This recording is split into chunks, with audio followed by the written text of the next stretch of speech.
A Woman by Robert Pinsky.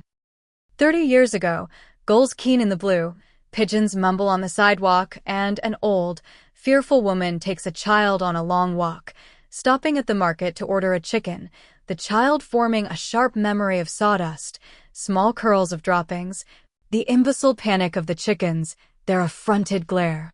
They walk in the wind along the ocean. At first, past cold zinc railings and booths and arcades still shuddered in March, then along high bluffs in the sun. The coarse grass combed steadily by a gusting wind that draws a line of tears toward the boy's temples as he looks downward at the loud combers booming over the jetties, rushing and in measured rhythm receding on the beach. He leans over. Everything that the woman says is a warning or a superstition. Even the scant landmarks are like tokens of risk or rash judgment, drowning, sexual assault, fatal or crippling diseases. The monotonous surf, wooden houses mostly boarded up. Fishermen with heavy lines cast in the surf. Bright tidal pools stirred to flashing from among the jetties by the tireless salty wind.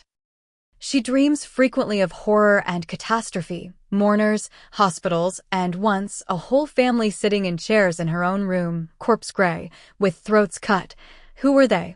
Vivid, the awful lips of the wounds in the exposed necks, herself helpless in the dream, desperate, at a loss what to do next, pots seething and boiling over onto their burners in her kitchen.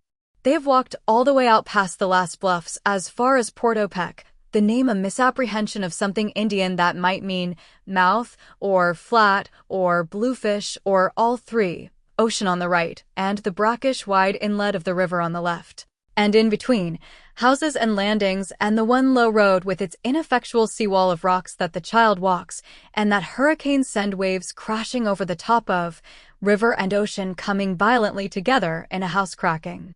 Exhilaration of water. In Port-au-Pec, the old woman has a prescription filled and buys him a milkshake.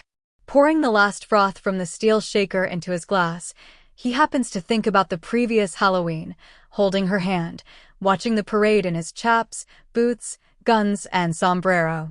A hay wagon of older children in cowboy gear trundled by, the strangers inviting him up to ride along for the 6 blocks to the beach, her holding him back with both arms, crying herself, frightened at his force, and he vowing never, never to forgive her.